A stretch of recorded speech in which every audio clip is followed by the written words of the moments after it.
Hi, church. We're going to be continuing our Devo series in the book of Acts today, and we're going to be looking at Acts chapter 16. I'm going to be jumping into verse 6 through verse 10 in a section entitled The Macedonian Call. But before that, whenever I was growing up, and maybe if you're a parent, you've had situations where you've had to say no to your kids. And I know as a youth pastor, I've had to say no to some of the students for some of the most ridiculous things sometimes.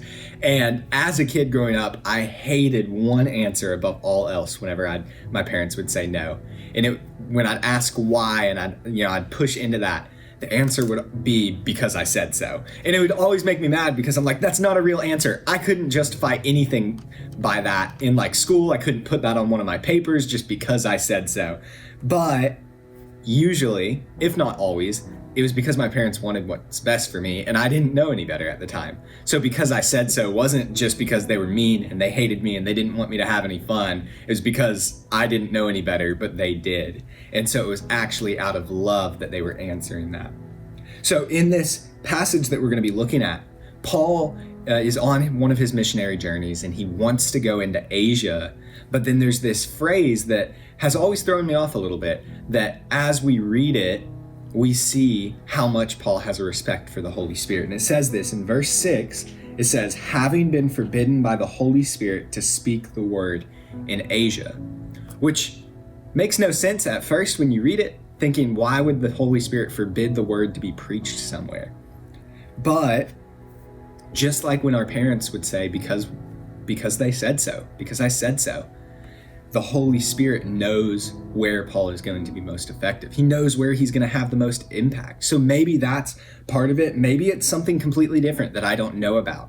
But it's clear here that the Holy Spirit said no. And it's really cool, Paul's reaction to this. In verse 7 it says, and when they had come up to Mysia, they attempted to go into Bithynia, but the Spirit of Jesus did not allow them. So again, they're trying something. And again, the Spirit of Jesus is not allowing them. These are good things. I don't think there's anything wrong about if Paul were to go into Asia and speak the word, but the Spirit didn't allow them. But right after this, in verses 8 and 9, Paul has a vision of a man from Macedonia asking Paul and the people who were with Paul to come and preach the word there. And then we get verse 10, and it says this, and when Paul had seen the vision, immediately we sought to go on into Macedonia, concluding that God had called us to preach the gospel to them. So those two no's that Paul and the people who were accompanying him had led to this yes. And so if you don't know the geography of that time, Macedonia was a region north of where they currently were. And it's where cities like Philippi or Thessalonica are, which were super influential churches whenever Paul ended up planting them. It's where we get the book of Philippians. It's where we get the book of 1st and 2nd Thessalonians. And those churches went on to plant other churches, and those churches went on to have massive impact in the culture of that empire.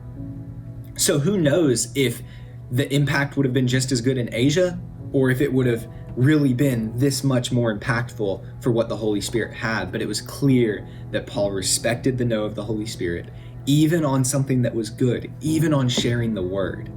So my challenge for you, and really for myself that I've had to battle with some, is what is the Holy Spirit saying no to that allows me to say yes to something else?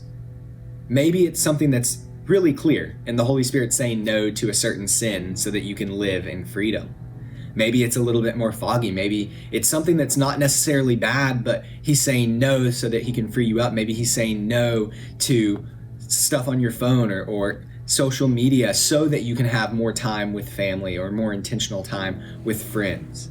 Or maybe it's like Paul, and it's between two great things. Maybe he's saying no to a certain ministry so that you can say yes to being fully plugged into another ministry. I don't know what that is, but I would urge you to think about that, because from the no, we get two of the most influential churches in the New Testament.